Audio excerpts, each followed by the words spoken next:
Okay, well, it's 7 o'clock Oh, here it and is. we do have a quorum, so I'm Carol Lisbon, Chair of the Dover Planning Board, and I'm calling this meeting to order at 7 o'clock. This meeting is being held via Zoom, per authorization from the governor back in March of 2023. The Zoom link is posted on the website under our agenda.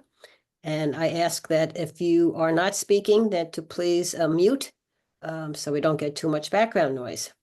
With that, I'm going to open up by calling a roll call. Val Lynn, Here? George Sidgwick, Here. Jody Shue, Here. Bill Motley, Here. and of course, I'm Carol Lisbon. So we have a full quorum tonight, full meeting group tonight. So we will get started. The first item on the published agenda was a pool site plan review at 14 Normandy Road. We didn't get all the information we needed for the site plan review, so that will be postponed to another meeting. So we will start with item 1B, which is 162 Center Street, a medium scale solar array, and actually the first application under our new bylaw and our new regulations. So I hope the applicant bears with us as we go through this for the first time as well. Of course. And so who do we have here tonight? Matt? So Matt Soska, I'm the owner, one of the two owners of 162 Center Street. Okay, and do you have anybody else here with you for your No, application? just me. Okay, very good. So Matt, why don't you give us an overview of the project and then ask some questions and have our town planner sort of review the details. Sure. Our plan is to install two solar arrays at the rear of our property, ground mounted, to essentially provide 100% of the energy needs of the home. Okay, so we're doing some screen sharing. Matt, is this system going to be connected to the grid or is it totally Well, yes, it'll be connected to the grid. okay.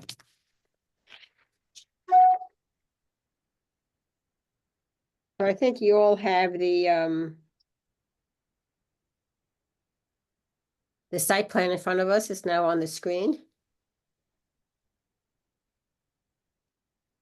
And Matt, there are no it's just underground cable between the two solar panel areas and the house. That's correct. We'll trench to the rear of the home. There are no repeaters or boosters or any things that prevented me from doing this. No. Is it possible to enlarge the image of the plan by chance?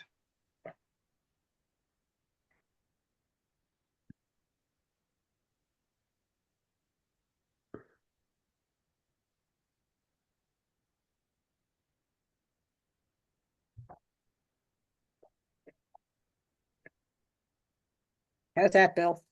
Much better, thank you.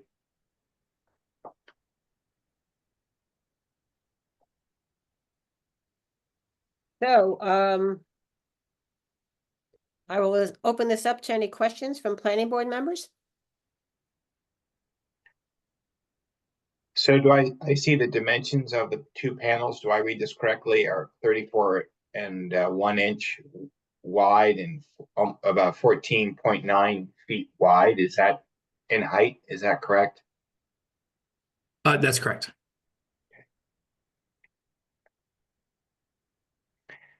And can you just describe on either side of these arrays of your property, who are some of your abutters? So I believe they're both listed. The land to the to the left of our septic system is actually so in that area where the cursor is, that's actually our neighbor's septic system to the rear. Their property is actually shaped like a horseshoe, so they enter to the right of 164 Center Street, and then their property wraps all the way around 164 and 162 Center Street. So that's their septic system to the left, and then their home is to the back right. So it would be sort of off the screen on the back right is where their home is. So the left side is a septic system that's all treed over. and trees fully wrap, mostly pine, the left side all the way to the rear. And then once you get to the where the straight line forms like 135-degree angle, then essentially the trees stop and it becomes lawn in our neighbor's rear yard. So will your neighbors, is this the Hanleys? That's correct. Will they be able to see the arrays? Yeah, from their rear yard, they'll be able to see the arrays. Will they be able to see them from the house? They will see them from the house. Their property sits higher than ours, Ah, I think we so have an they would abutter look law. down on them. And we would be open, I mean, we'd be open to putting in some screening if it was required. We didn't put it on the plan because we weren't sure that they would actually want that either. There's a part of our property that they have been mowing as their own for the better part of the last 10 years. And my sense is they would probably appreciate it to stay that way rather than us planting trees. I think it gives them would give me the impression if I lived there that my backyard was more spacious rather than planting trees that screened and then ate into what was more of an open space in their rear yard. have you had any conversations with them about this? Do you know that they know about it? Oh, so I don't know that they know about it. So in the last, I would see them on average of once or twice a year.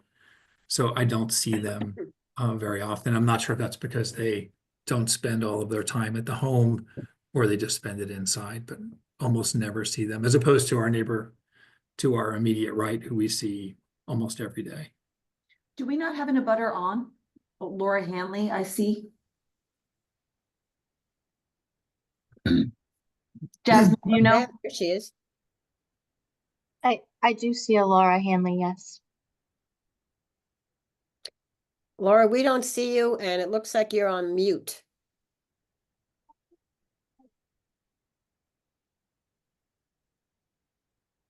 Okay, well, Well, yep. drawing Thank you. attention to the fact that we do have that person on. Right. Thank you for that. Matt, it looked like the area where you're putting the solar arrays is an open, kind of like an open field or open lawn space. Are you removing any trees to put your solar arrays in? So the answer is we would not be removing any additional trees. We use that area in the way back to leave all of our all of the things that we cut down on our property over time. We had piled up there, so I removed all of that in preparation for this. So that area is completely cleared at this point. So we would not be removing any additional trees. So as I look at the solar arrays that you're proposing, am I correct? And we had the plan up a moment ago. Are those panels perpendicular?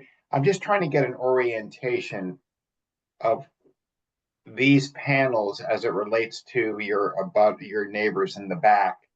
Will they be looking at the broad side of these panels or are these the types of solar arrays that turn as the sun? No, these are fixed position arrays. Okay. Yeah. So if I were standing at, say, their back door, and I were looking, I would see my primary view would be the side, the short side, but I wouldn't want to mislead to say you wouldn't see any of the sort of broader side, but it would be overwhelmingly the short side. And we have a garden, a fenced garden in that area today that is going to remain. And one panel is to the back side of that garden, and the left panel is to the side of that garden. So the garden would not screen all of it, but all of the left one, but it would screen a significant amount of the left one. And again, if the request was to put in some screening, we would do that. I'm just not sure that the Hanleys would prefer Right. that. But So I'm going to ask once again, Yeah. for Hello? the, yes, is this the Hanleys? It's actually Mike Hanley. My wife is also here. I apologize, we had it on mute earlier. How are you? Great, thank you, and appreciate you coming on. My So, pleasure. but you have been on and have been able to listen to the conversation since we opened up the application? For the most part, intermittently, we were actually traveling and we did receive notice of the hearing. I think we actually received it in Dover last Thursday. So I've had an opportunity to review all the material in the file. I went down to town hall, so I think I'm reasonably up to speed. And do you have any, anything you'd like to share with the planning board on your thoughts on this? Yeah, well, I guess I've read the regs, is it chapter 247? Yep. That I think were implemented or enacted in May of this year, is that correct? Yes, this is the first application under the new bylaw. and the new reg. Literally, okay. Yeah. And I guess the question that I have is the setback requirements for a ground solar array, it appears as if they're the same as those for auxiliary buildings, is that correct? Yes, it is. Yep. So the 20-foot setback, I looked at the map that you were kind enough to show earlier. And it looks like the two panels, if I've done the math correctly, it's roughly 1,016 square feet of arrays, which is, I think, pretty significant. But it looks like they'd be positioned 20.1 feet from the back of our lot. And I guess 20.1 feet from the back of the applicant's lot. Is that correct? That's what the plan is showing, yes. Okay, so literally, I think someone had asked the question earlier, would we see the array? And it's obvious that we would, because there's been quite a bit of clearing. So I don't see anything in the regulations that would require mitigation, right? Did I read that correctly? Well, it depends what you mean by mitigation. Well, there's reference to land clearing, soil erosion, and habitat impacts in terms of clearing. But So it's- in terms of abutters, is there any requirement to mitigate the view or to help in any way? Because I guess it's tough for me to visualize 1,016 square feet does seem like a significant amount. And I'm not clear. I know it's going to be fixed, so it won't rotate, but yeah, we do have our height elevation. We're looking sort of down, or would be looking down, and it would be quite visible. So we do have in the bylaw, and in the regulations, we do address, screening for Okay. neighbors. I don't know how that works when you're sort of above them, looking down, Right. short of planting trees that are already 50 or 60 feet, whatever the geometry is of it all. But, there can be a requirement for screening, through this process. Okay. But what is the definition of screening? Well, it's sort of a common sense definition. Okay.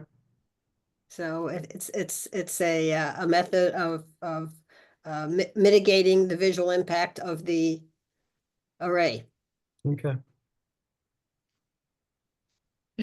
And I'll just say, Mike, we're not opposed at all to putting in screening.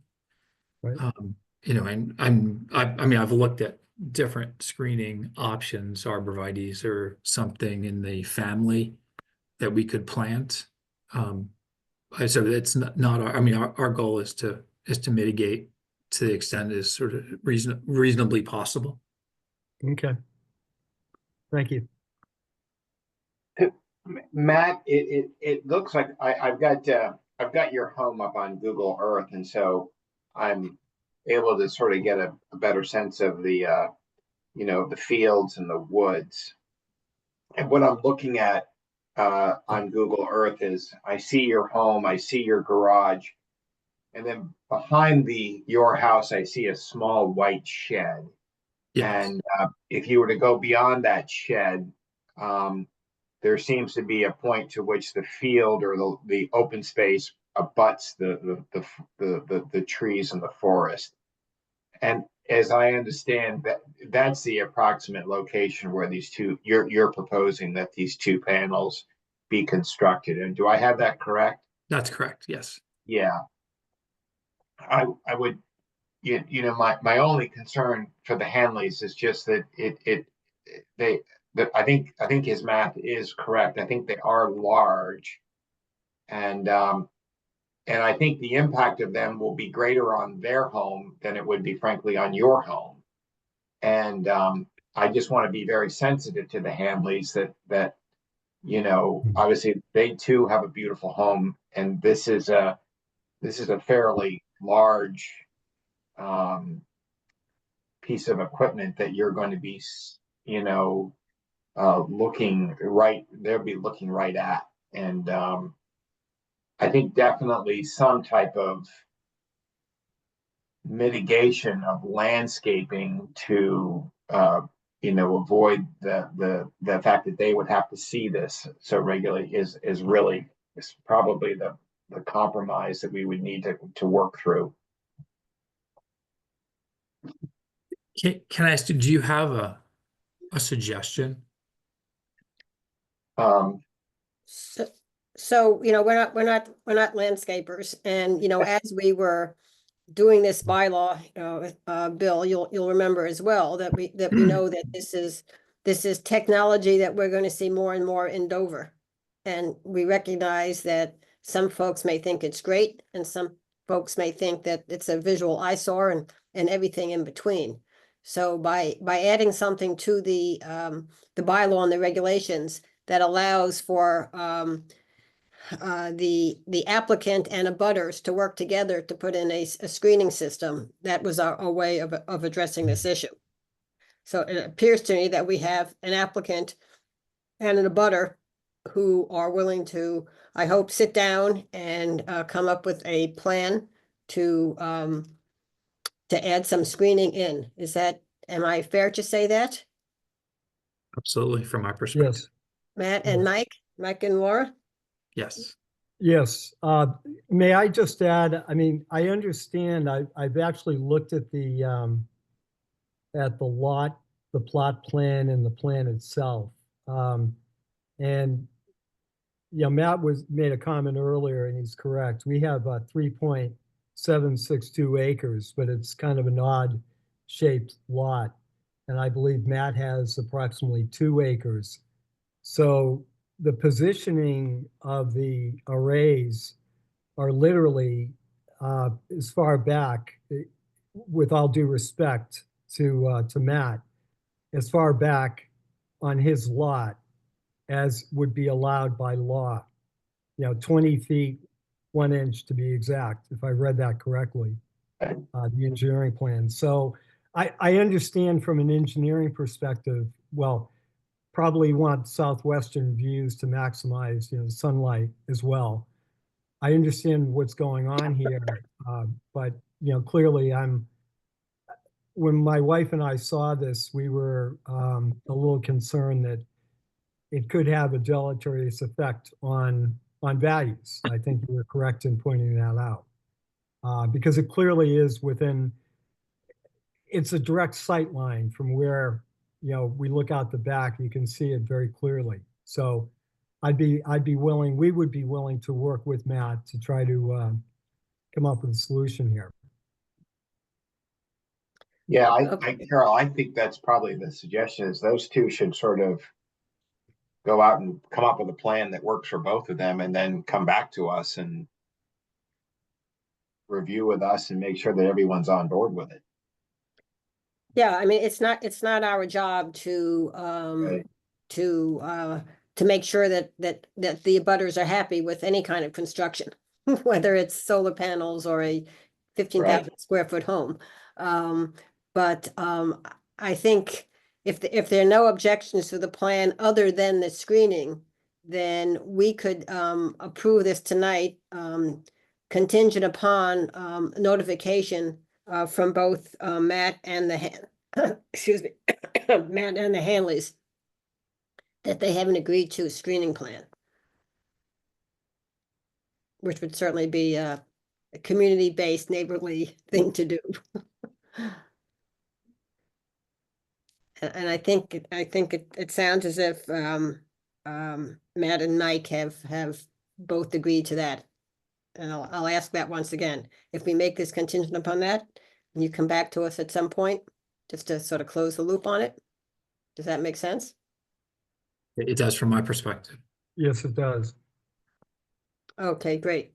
In that case, and thank you for that, really appreciate it. In that, first of all, Jody, if I lose my voice, would you take over? Thank you. So Jasmine, would you like to pull up the decision? Right now, right, yeah, there we go. If you could pull up the decision. So planning board members, the new decision sent out later this afternoon. Yep.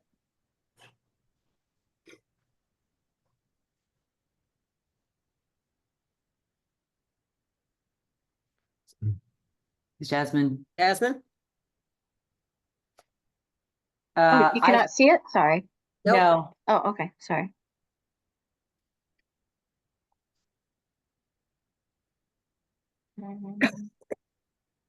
Anything yet? yep, it's there. Yep, Oh, It's kind of in a funky screen on my end. I don't know if yeah, anybody. mine too. It's got a whole Is bunch it? of information Yeah. on it. it does? Okay, give me just one more second. Sorry, that's weird.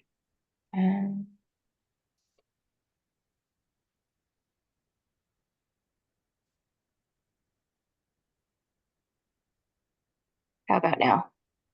No. Not yet. Nope. Oh, here it Maybe- comes. Here it maybe. comes. Da, da, da, da, da, da, da. No, it's still funky. Damn. Well, at least you can, if you can We can see it well enough. It's scroll just it, scroll it up. Yeah. Yep. just some Yep. adjacencies. It's fine. You Okay, might do want to need- maximize your screen there, Jasmine, if you took that little, yeah, exactly. You might get a little lucky. I don't know. Did that make a That difference? one. No, it didn't. Something else. No. Okay, thank you. What if should I zoom a little bit? Would that make it better for you? No, I think, excuse me, I think scrolling, we'll just scroll down. So I don't think there's any need to go through it all. What Jasmine did was take all the site plan, excuse me, the site plan review criteria under our normal site plan. And then all the specific criteria that we had in our, we lost it, our bylaw. Which is why the decision is several pages long, because there were lots and lots of items. So, I think it's Jasmine, helpful for an applicant, though, to know that we do have that framework for both the Yeah. applicant and the abutter, that we don't sort of, make it up as we're going. We have a specific format and a framework that we would evaluate any of these types of installations by, and this is the process. So I think it's great to see it if we can. And Jasmine, if you can't bring it up, I'm happy to try to bring it up on my screen if it's helpful to the applicant and the abutter to just see that framework in writing. Can you see it on my screen, Jody? well, Yeah, we can see it. If you just scroll up, we'll take a look at it. It'll just be a lot of scrolling. That's fine. It's still Yep. coming through. We're looking. Yeah. so planning board members, this will be our format. Yep. Going forward for any small and medium scale solar arrays. I would say that they're just, excuse me, a couple of correct edits to make, Jasmine. If you go back up, Matt Soska's name is spelled wrong in both places. I think it ends in an A, not an E, for the applicant on page 1, and then in the background information. And then right there, yep. we'll be adding into the decision when I go to sign it, the actual dates of the Eversource letter. Which right now just says November. And, on 247-8, page 4. I think there was a misunderstanding. This is not an off-grid system, so you will be connected, Matt, to Eversource That's correct. and meter declining, so we will change that.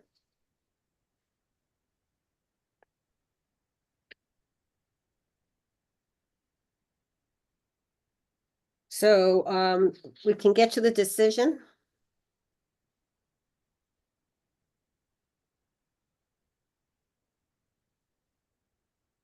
I'm going to make a motion to approve the decision that I'm going to read now. If I can get through it. After considering the application and other materials submitted at its meeting of November 18th, 2024, the board approved the plans entitled Proposed Solar Arrays Plan -162 Center Street with the following conditions. 1, prior to the issuance of a building permit, minor modifications to the site plan may be approved administratively by the planning board chair. 2, the small and medium scale ground and solar photovoltaic installation owner or operator shall maintain the facility in good condition. Maintenance shall include, but not be limited to, structural repairs, site landscaping, stormwater and erosion control requirements, and integrity of security measures. Site access shall be maintained to a level acceptable to the fire chief and emergency medical services. The owner or operator in any access roads, unless accepted as a public way, the owner or operator shall be responsible for the cost of maintaining the solar photovoltaic installation and any access roads unless accepted as a public way.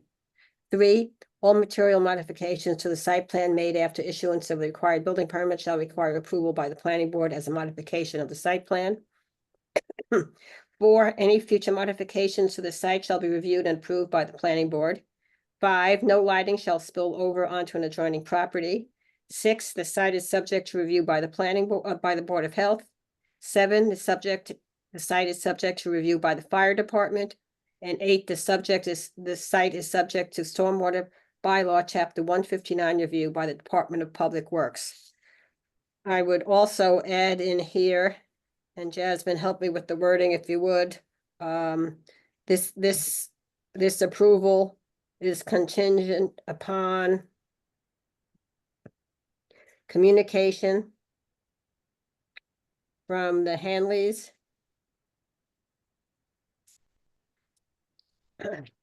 and Soska's that an acceptable screening plan has been developed. Does that sound fine to the two parties involved? It does. Okay. Yes. So, we will hold this, we will approve the decision tonight with this contingency, but we will hold submitting this decision to the building inspector until we receive something from you guys showing the plan. And then we'll just include that, and that will be that. So do I have a second? Second. All in favor? Jasmine, Jody, Yes. Val, Yeah, Bill, yes. George, Yes. and Carol, yes. Okay, well, thank you very much. We look forward to seeing the plan. And thank you so much for the two of you for your cooperation on the screening. Really appreciate it. Thank Great. you. Thank you Okay. all. Have a good Appreciate it. evening. You too. Same to you. That seems like they're gonna work it out very nicely. Oh, Yeah. that everyone could be that neighbor. Yeah, very true, very true. Okay. Next item on the agenda is 1C, approval of the minutes of November 4th. That too was sent out mid-afternoon at some point. If everybody had a chance to sort of read it in detail or at least skim it. I skimmed it. Unfortunately, did not get a chance to look at it in detail. I skimmed it before the meeting. Okay, Don't have to basically, would you like us to take a few minutes so you can all take a look at it? What we tried to do, because it was a pretty meaty minute, excuse me, my drugs. It was a meaty meeting. So we tried to include in the minutes the various issues that were raised at both 20 Haven Street for the garage.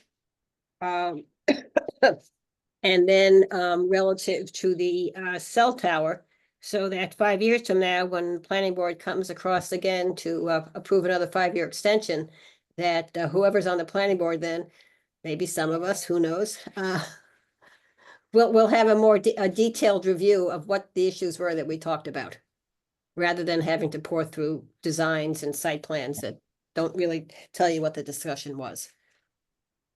So I think we've captured everything. Great. And we've listened to the meeting a couple times. Thank you. That's super helpful. And I think that really should be the philosophy of all our minutes, is that somebody years down the road can look back and say, oh, that's what they were thinking, or that's what they came up with. Yeah. Because I think back to the issue of the Schaffner Lane extinguishment. So many issues where we have Yep. very simplified note take. Yeah. Yeah, notes, yeah. exactly. Yep. Okay, do I have a motion? I'm going to make a motion to approve the minutes as submitted. Do I hear a second? Second. Okay, we'll do the roll call. Val, Yes, George, Yes. Bill, Yes. Jody, Yes. and Carol, yes. Okay. And that's done. Oh, now we have the fun part. Excuse me for just a sec. I have a family gathering with 120 people on Saturday, and I've got to get better really quick. Really do. We were lucky enough to have 3 wonderful candidates apply for the associate planning board position. We interviewed Matt Hadge last meeting, and tonight we have Lou Ryan and Kate Williams. So I think we're going to start with Lou. Very There good. you are. Okay, welcome. Thank you. Thank you for your application. Thank you for joining us tonight. And we really just want to give you an opportunity to introduce yourself to us, and then we'll take it from there. Sounds good. Thanks, Carol. Thank you. Good evening, everyone. My name is Lou Ryan. Thank you for your consideration. A little bit about myself. My wife Colleen and I moved to Dover in 2017, February of 2017. We have a daughter, Ella, who's a freshman at DS, a son, Patrick, who is at 5th grader at Chickering. We love the town. We drove through it back in 2016 and thought, boy, why don't we live here? It's such a beautiful place. We fell in love with it immediately and couldn't wait to move here. So we feel very fortunate to be part of the community. Yeah, I'm interested in playing my part, if possible, in keeping the community and the town of Dover as beautiful as it is. I currently, on the professional side, I work at Fidelity Investments. I've been there since 2010. I work in finance, so I joke that my job mostly consists of being part of decision-making constantly throughout the day. So I work on the brokerage side of the business, but it's a large business and requires a lot of analysis and decision making. And part of my role is ensuring that we're making the right decisions at the right levels, where we have the right rigor behind the decisions that we're making, and we can point to why we made every single decision. So when someone asks, why did you do that? We can detail precisely why we made the decision, how we came to it. So, it's a big part of my role professionally, and I've felt like it might be time to take some of that experience and skill set to something to help serve the community. So that's why I'm here tonight.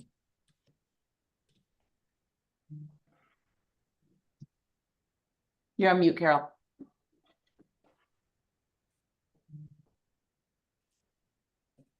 Thank you. Thank you for that introduction. I'm going to open it up to any comments and questions from planning board members. Who would like to start? This is not a shy group. Come on, guys. Yeah.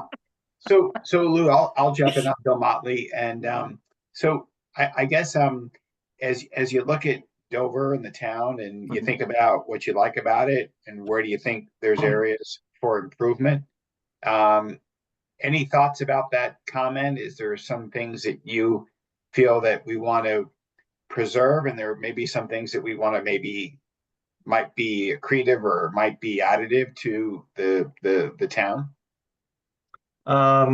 Thanks for the question, Bill.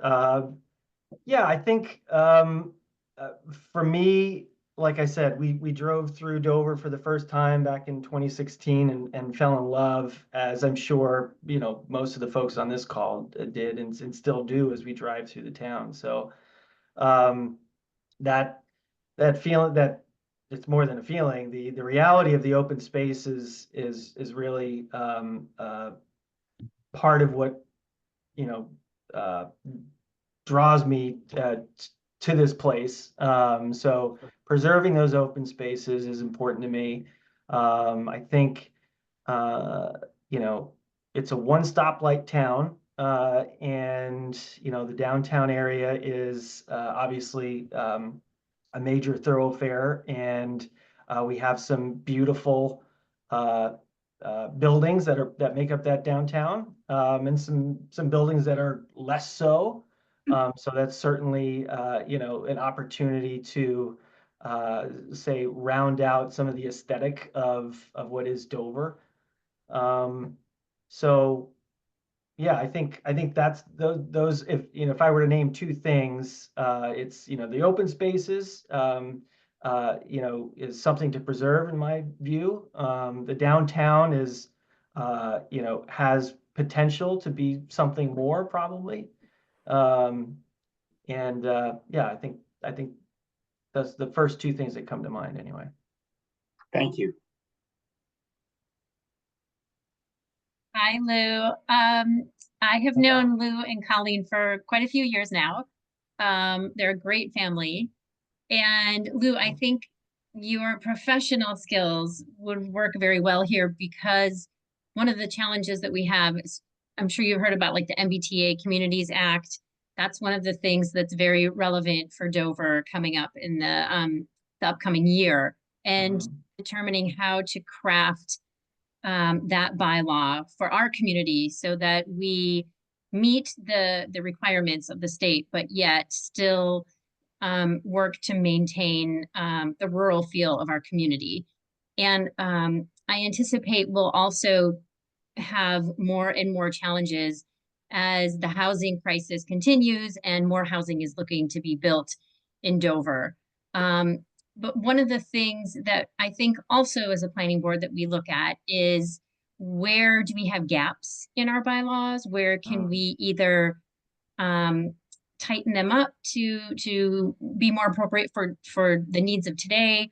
Or where do we simply, like, as you just saw with the solar arrays, we didn't have any type of a bylaw until recently. So I don't know if you've noticed anything in the community that you feel you know, might be something that the planning board, you know, could consider in the future, or if there's a certain aspect that you have particular interest in, Yeah, with what the bylaw looks at, or with what the planning board looks at. yeah, it's a great question, Val. Thank you, and thanks for the kind words. I would say, you know, I'm only in, you know, recently in the past, you know, month or so have I started to think about the town through the potential lens of the planning board. So, you know, while I don't have any specific recommendations at this time, it's been, you know, like I said, over the past few weeks, I've started to think about things differently, as I might as a member of the board. And so that's been helpful because, as a community member, you sort of, you go about your daily business, you drive through town, you stop here, and you notice things superficially. But as you know better than I, as I would imagine as a board member, you see the superficial, but also start to think, the wheels start turning around, why is it that way? And, how can we make it different or better? So those wheels are starting to turn for me, and hopefully, if I'm selected, I can, participate in that capacity. Thank you. Well, I hope, Lou, that those wheels don't start turning at 2 or 3 in the morning. Yeah. Some of ours do.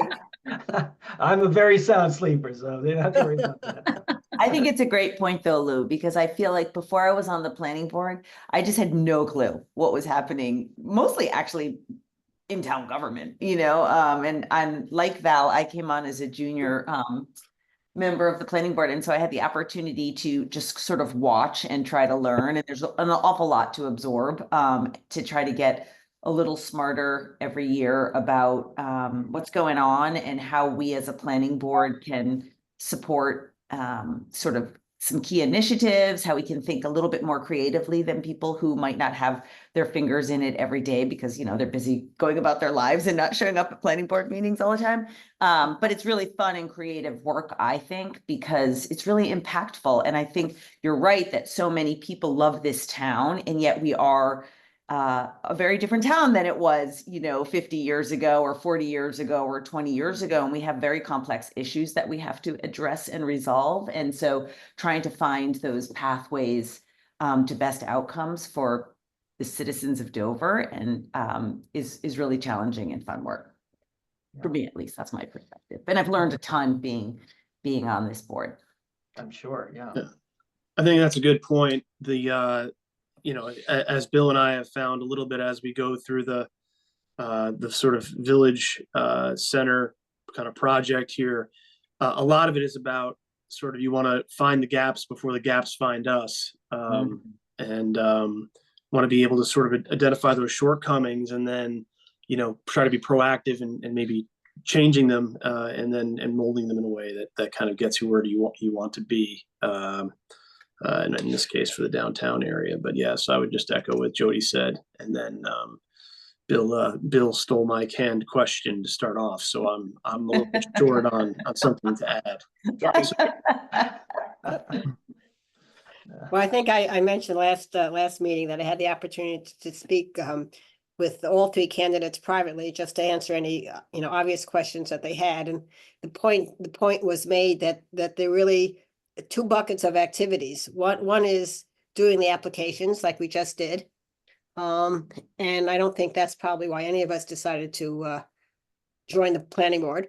The fun part is really looking at the future of the town and looking at the stresses and the challenges that are facing us and finding a way to maintain what we love about Dover, recognizing that there are significant pressures, both that just because of demographics and the economy, but also legal things as well. And sometimes we have to learn to hold our nose and say yes, because legally we have to do that. And that's sort of what the planning board is. Yeah. Any other? Actually, because I think one of the dangers of any small town governing body is little fiefdoms. And I really think it's important that, I mentioned it, I don't know if you were on, Lou, in one of our reviews tonight. I really am all for these frameworks that we apply to the projects that we evaluate, because I feel like it's really important that we're consistent. And you mentioned it in your opening remarks, having a process that we feel like we can rely on, but actually more importantly, that citizens can rely on, I think is really, really critical. And that future boards can rely on when they look Yeah. back at how did we get here? Which is a question for a small town becomes very important. Well, for me, I mean, part of why I'm here tonight too is to, act as a role model for my kids and to, show them that all this stuff doesn't just happen by magic. Like it's hard work. If it were done, if it were easy, it would have already been done. So, you know, I'd say thank you to all of you for putting in the hard work and all of dealing with all the nitty gritty, because it's not on autopilot.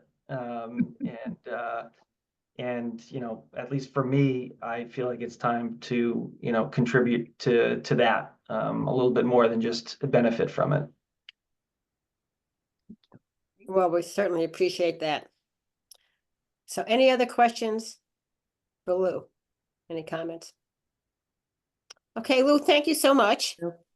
My pleasure. We will be taking a vote on our meeting on December 9th and hope you'll be there for that. Great. Great, thank you so much. Thank you. Have Have a a good good night, evening. everyone. You.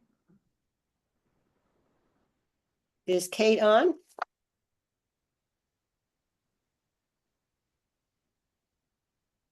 Jasmine, is I Kate on don't by any see chance? her. What? Excuse me, was she on? No, I didn't see her at all this evening. Hmm. Was she notified? Yes. Okay. Hold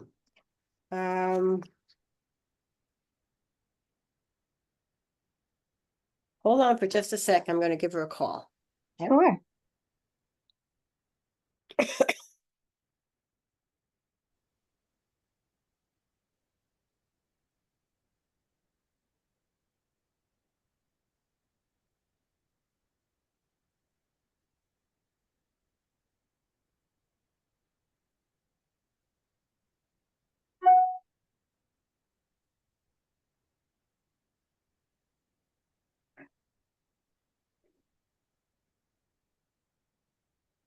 Hello?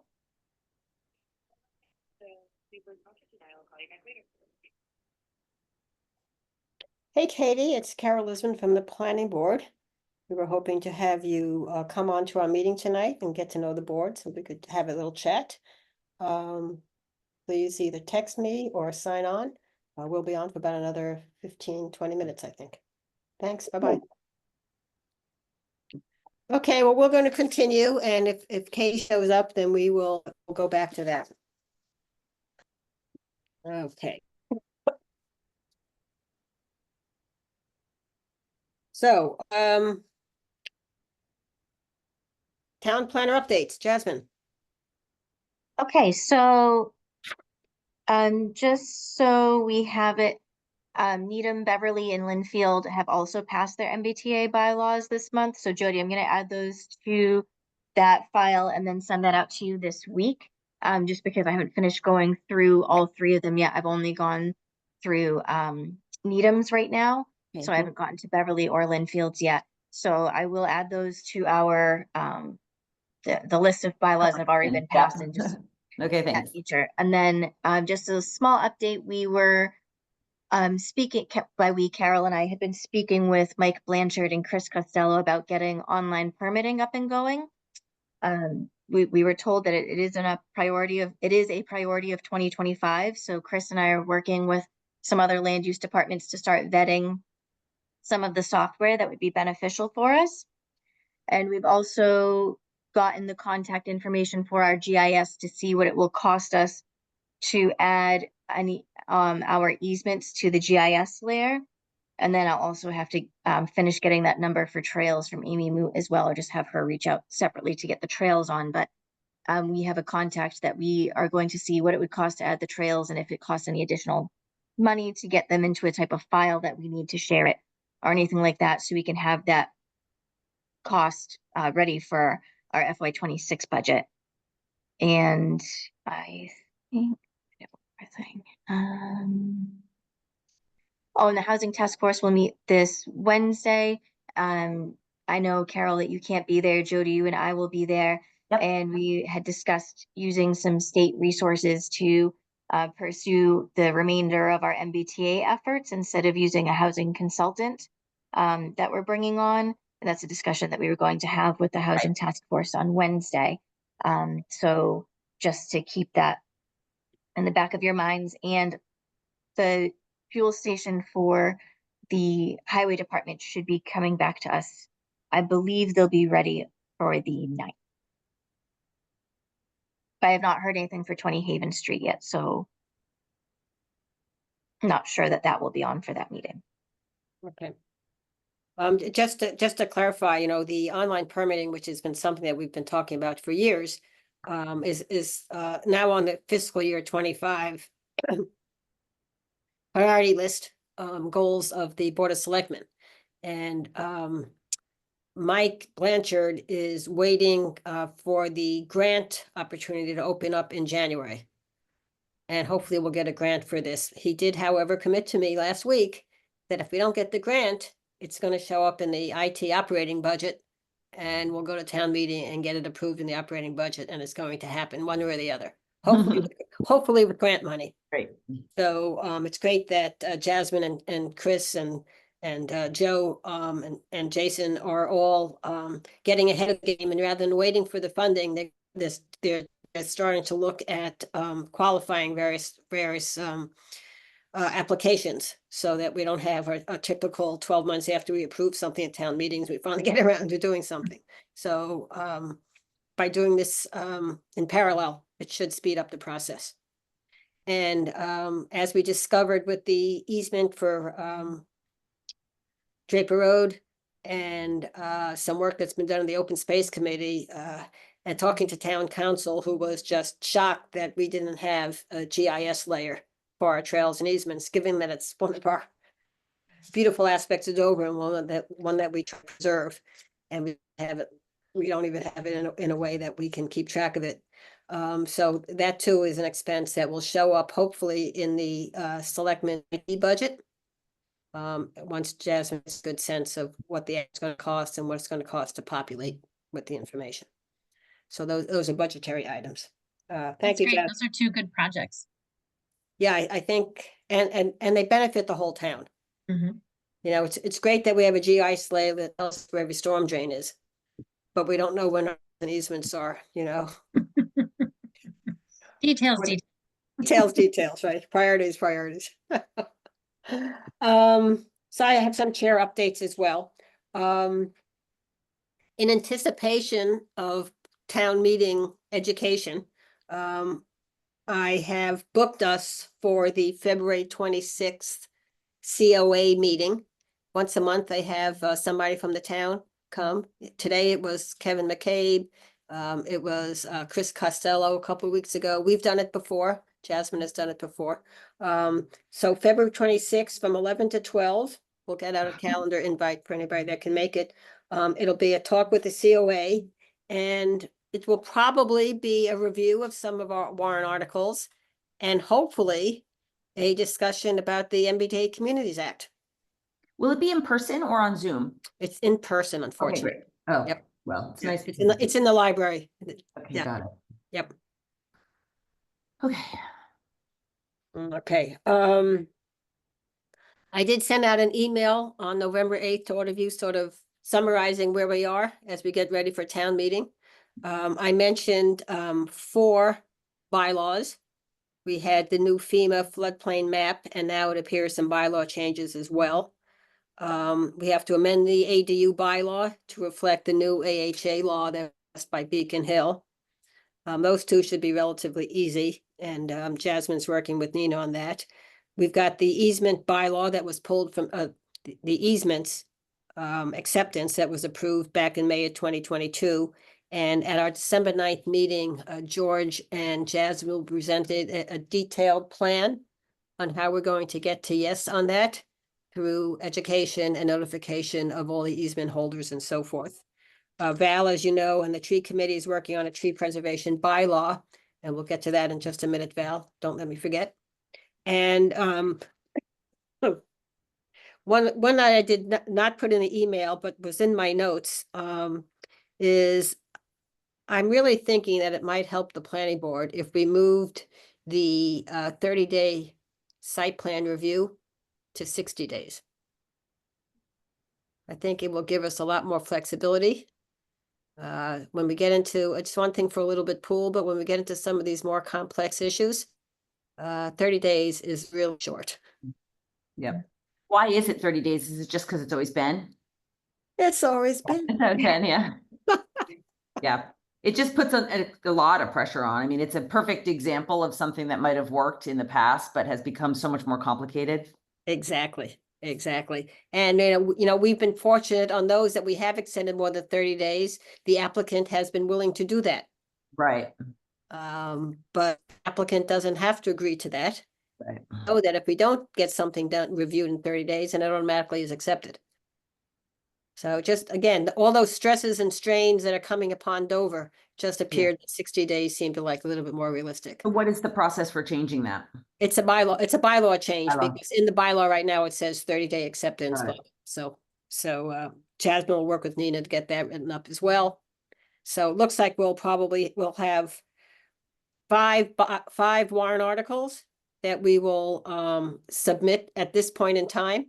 We'll see how the tree bylaw goes, and we'll get into that in just a second. We have to get that memo out to the selectmen at our December 9th meeting. So we'll get a draft of the warrant article to the selectmen, to you for the 9th.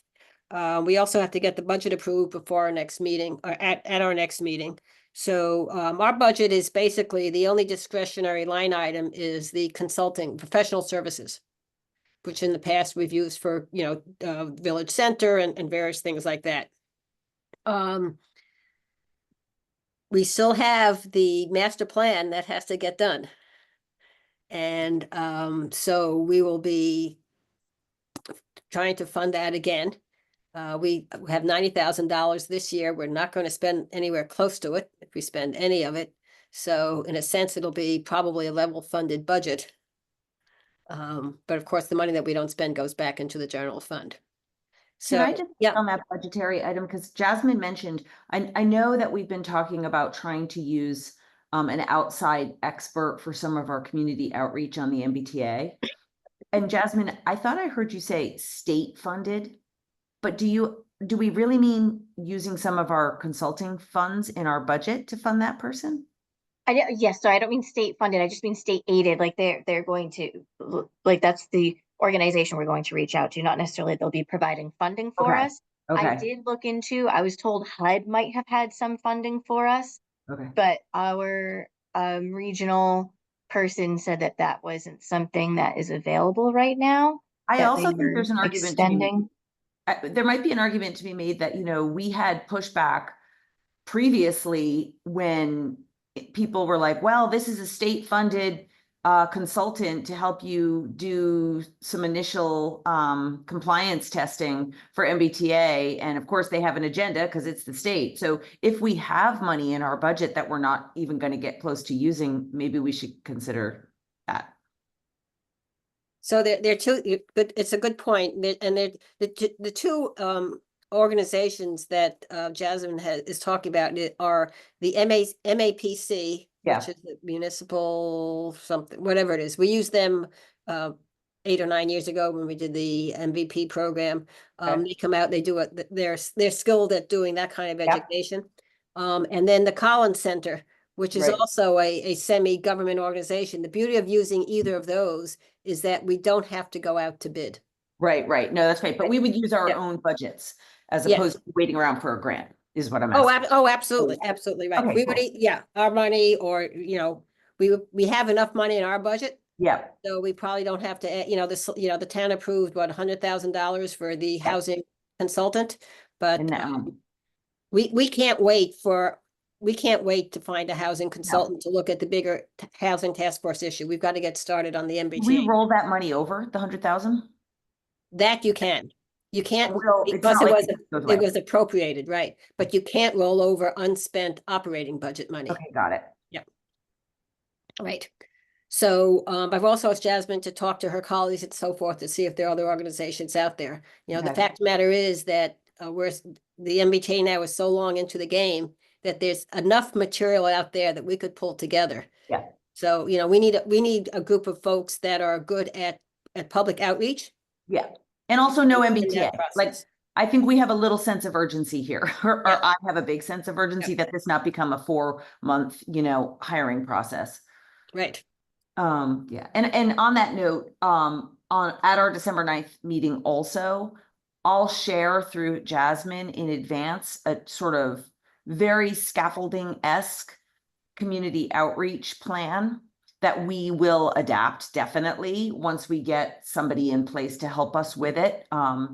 Because we just have to hit the ground running in January. And so ideally, you all will have a minute before our meeting to take a look at it. I know you all have great ideas about how to reach out and, get in touch with and get in front of the people that are part of your community. Because the goal is obviously to get it in front of as many people as we possibly can and have the opportunity to be explaining what we're doing, why we're doing it, what the repercussions of decisions at the fall town meeting will be. So I appreciate in advance your help on that. But stay tuned because that'll be December 9th, a quick discussion of that. So, it's just in order to get to yes at a special town meeting in the fall, we not only need to have a good bylaw, and we need to have a good rationale for the overlay district that we're talking about, but we need to be able to credibly say to the folks at town meeting, here is the outreach program. We really wanted to hear from you. We wanted to educate you. And here's the 10 or 12, Everything we 15 did. things that we did. Because if we go to them and there are plenty of folks that say, I didn't know anything about it. Well, that Right. happens all the time. But we need to show that we were, as we should be, right? Yeah. Really respectful of everybody's opinion. And Yep. did everything we could. And if you look at what the towns that have already passed all these bylaws have done, it's really been an amazing process in these towns. Right. And not only just the getting to a great bylaw, but also getting to, again, back to this word, my favorite word of the night, framework of site selection. Yep. Because I think we have some really good options that we are considering from a site selection perspective, but we haven't really shared those very broadly at all. And I think we're going to need to be open to a lot of feedback about that. Or maybe not a lot. I don't know. Maybe I'm sort of thinking people will care more than they will, but either way, we have to, I think, do the work. Right, absolutely. So, I urge you all, there's stuff in the press almost every day about this town or that town that approved things. Please, take a little bit of time, keep yourselves educated on what's going on. Within the 177 communities. I would say specifically communities that you can imagine are like communities, because I think it's really informative to see what Needham did or some of these other bigger adjacent towns to us, because it just is. But, the issues that are specific to Dover, we share with some other smaller rural towns. Yep. And I think it's really important that we're focusing our efforts there, as opposed to when I looked at all the Needham work, I nearly had a panic attack because I just did. But then I was like, whoa, we're not Needham and we're not talking about the same scale. So that's helpful to me to stay focused on lake towns. Yeah, Carlisle is always a great one to use. Yeah. Acton, that kind of thing. And Medfield's done a lot of work, and they're even bigger than us. There are towns right around us that have done really good work that we can piggyback off of as well. Yep. And we've done good work. I actually think we've done a lot of work, which is great. So now it's about being really smart about how we share it. Any other questions or comments on MBTA? Or the budget? Or the warrant articles? Okay, Jasmine mentioned the highway garage fuel storage.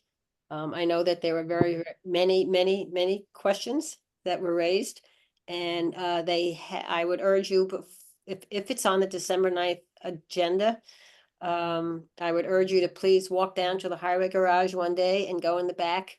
It's been scoped out, and you'll see the markings on where the fuel storage will be located. So I got to catch up on that. I think that's a meeting that I missed, so I got to really catch up on that. Thank you. Yeah.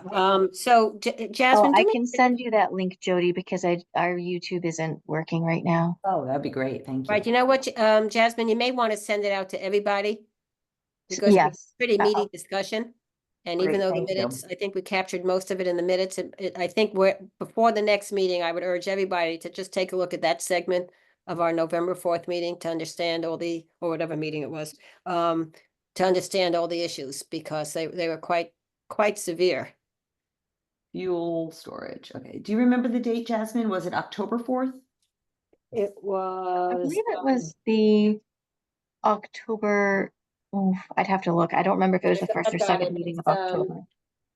October 20, 21st. yeah, 21st. Okay, yeah, I was traveling. Yeah. Okay, got it. And we'll be looking into, I'm not aware of, at least in my years here, I can't remember when we disapproved a site plan application. Mm. Certainly one presented by the town. Mhm. So we will need to understand the process if we do that as well. But Jasmine, I'm getting a little concerned that a December 9th meeting Yeah. might be too much. So we need to vote on the associate member. We need to do the budget approval, which won't take long. We need to do the article letter, which won't take long. Right. We need to review the plan for the easement process because we've got to get going on that. Right. And we need to get going on the MBTA outreach plan that Jody just discussed. I The- don't think we're gonna need to spend a lot of time talking about that plan, Okay. Carol, if that's helpful. We'll share that document, and then if you guys could just take a little time to look at it and hit me with some emails, I would love that. And then we don't, we can also talk about it, but Okay. I'm happy to do a lot on email. Okay, but we're, So do you we're think- also gonna have at least one application for 14 Normandy. So the fuel storage system is in the fiscal 26 budget, which has just been developed. It hasn't been reviewed yet by the capital budget committee. So we have a little bit of time. This was a case where a lot of money has been spent on engineering and no one's approved it yet. So maybe we move that to January, Okay. to our January meeting. And then we'll have an answer probably by Ed about the gate by then as well.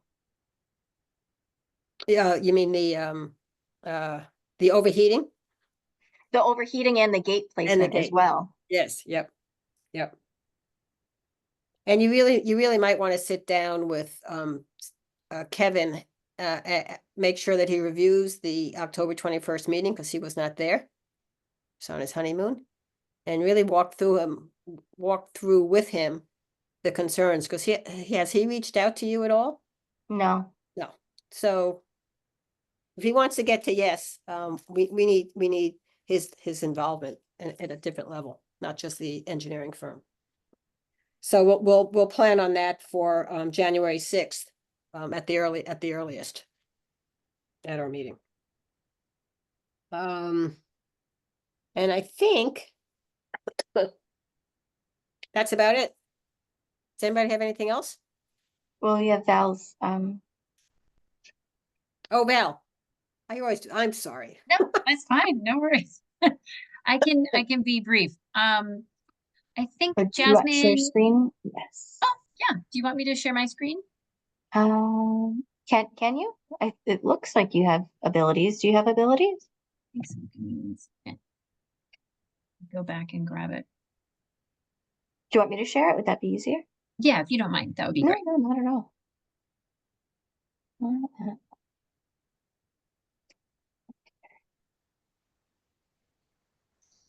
So the tree committee is working on putting together an anti-clear cutting bylaw. And this would be a bylaw that would apply to new construction or reconstruction. So if it's a tear down, an undeveloped lot, or a significant addition to a home. So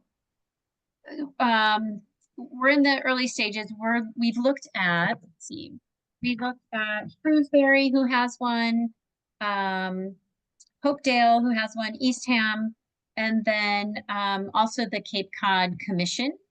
They also have one. So what I did is I tried to take, because the Cape Cod Commission did a nice job of putting together kind of a draft that any community could use. So I took what they had started and kind of picked out the pieces that I thought would work best in Dover, and started putting something together. And maybe we could go down a little bit more, Jasmine. I think it's, yes, okay, where the land use and clearing allowance, maybe just go down just a little bit more. Okay, perfect. So the way, there's two ways that communities construct this bylaw. One is by zoning district. So you'll see here, it's like agriculture, residential, or then commercial. And so we could, for Dover, we could also structure it as a zoning district, which would be, you know, we can look at R, you know, zone R, which is like a ½ acre or less, R1, which is 1 acre up to 2 acres. So we could look at it that way with each of the different zones. Or another way that some communities have looked at it is to do an overlay. So you could have like a downtown village area.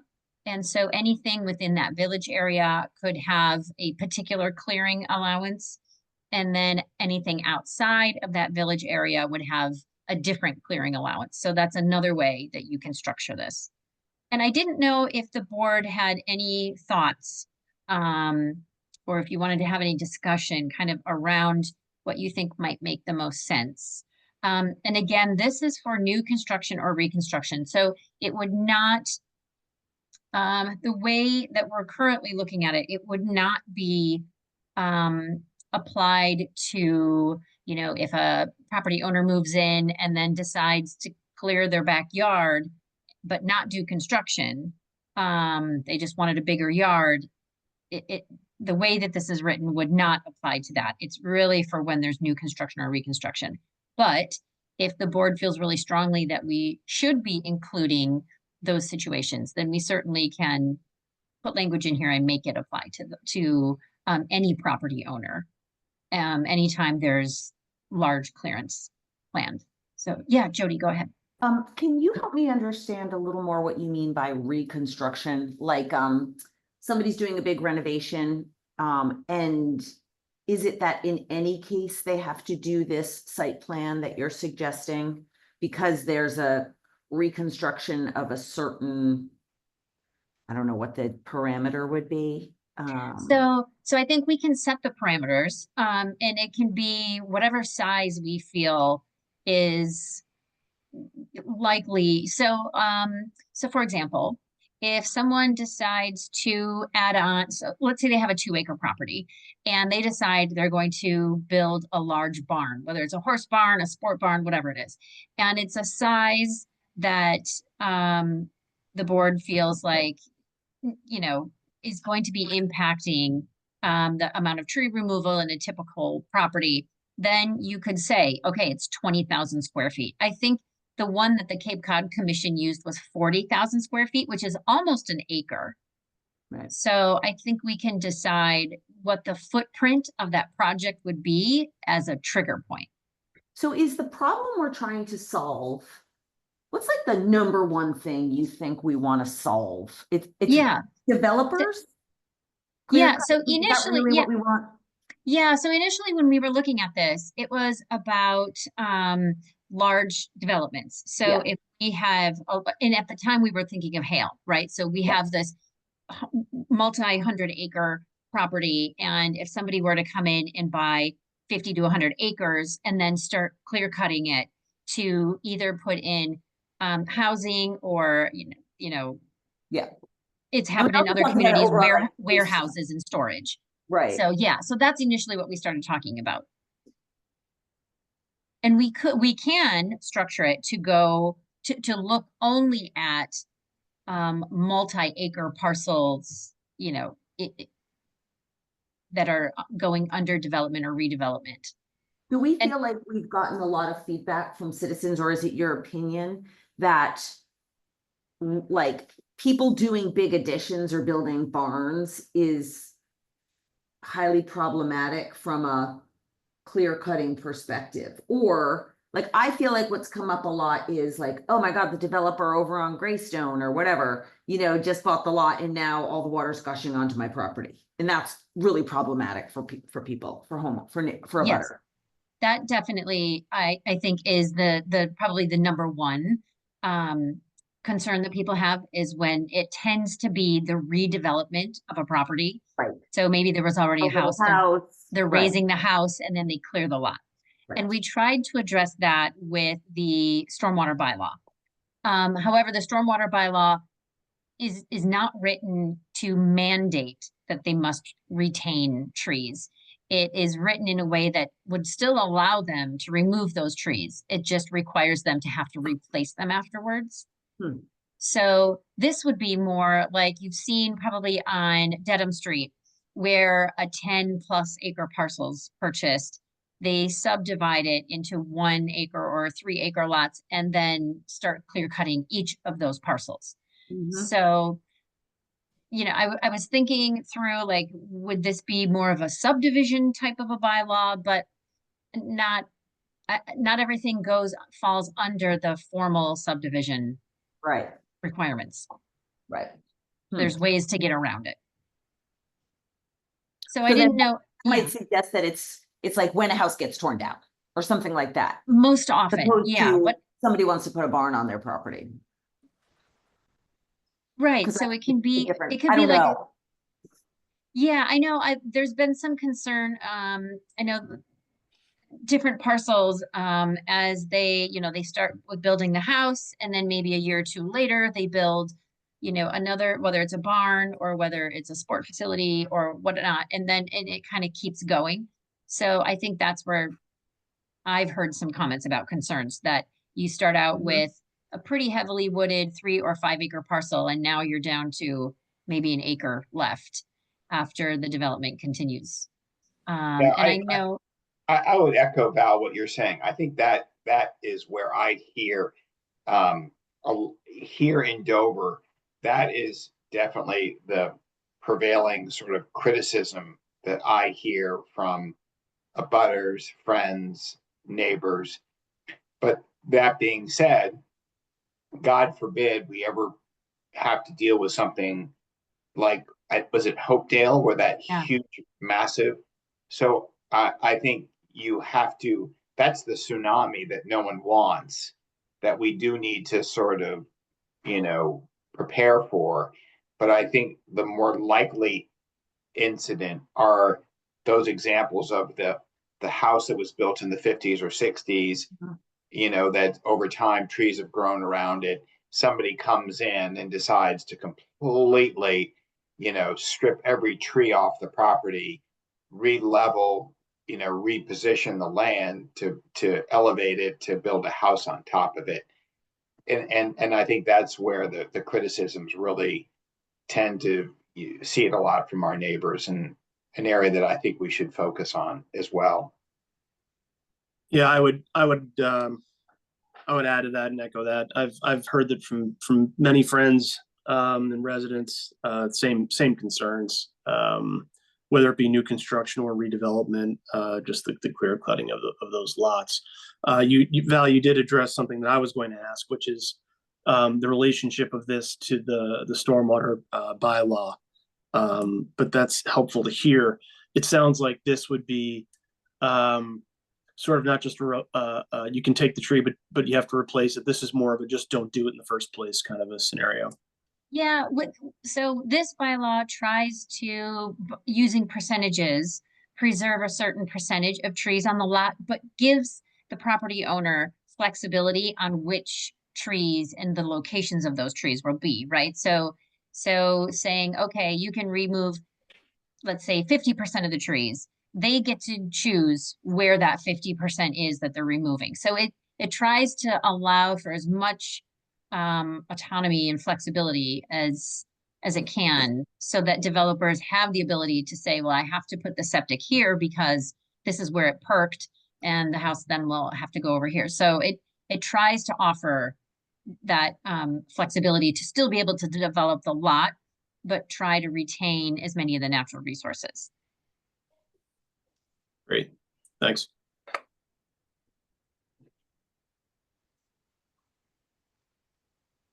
Well, thank you for that. You know, this is clearly going to be a bylaw where the devil's in the details.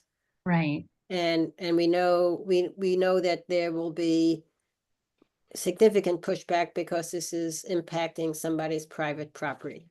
And we've already seen that at town meetings a couple of years ago with the Conservation Commission attempt to change the wetlands.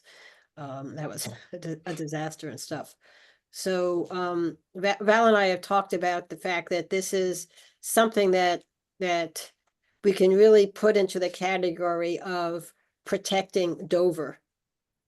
But at the same time, it's a very political thing.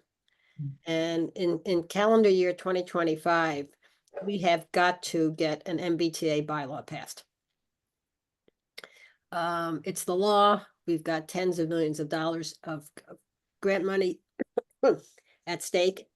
So, you know, as the tree and Val works on this, and as they present their tweaks to us and philosophical questions that they would like us to think about and so forth, I think we also have to think about when is the best time to bring this to town meeting, so that the planning board maintains its credibility, and it's, hey, right now we're batting 1,000. So just something else to think about as we go forward. Yeah, and to your point, Carol, if we decide to wait and bring this at a future town meeting and not in 2025, then that also gives us a little time to see how the new stormwater bylaw plays out, and maybe identify where some strengths and weaknesses are within that bylaw and how it's being received, and then use that to help us formulate this one. Yeah, Yeah, good point. it's a good point. There's a The other point of just consideration only, and I don't, I'm just, you know, reading this, but I do feel like another area that we've gotten pushback as a board has been when we are in the position that we seem to be in a power grab. I don't believe that we are, but so the idea that we're coming up with a new site special permit. It's just something we'll have to think very carefully about. I don't know what the alternative is, but it's, you know, that alone gets people's hackles up. Even if it's not related, you know, it's not so much the issue as that. So I'm not sure that's good or bad, but I'm just mentioning it. So Val, Dave Havlin left a note in the chat that you might want to capture. I'm not going to get into those conversations right now, but Dave, thank you for that. And, you know, feel free to talk to Val more about the details as well and your thoughts. We'd appreciate it. So, Yes. anything else before we adjourn? Okay, I will try to get a hold of Katie and see what happened with that, and then we'll have to decide whether we fit her in on December 9th before we take a vote or not. So I will let you know what happens with that once we get in touch. Anything else? Okay, it's 8:23. I make a motion to adjourn the meeting. We'll take a roll call vote. Val? George? Yes. Bill? Yes.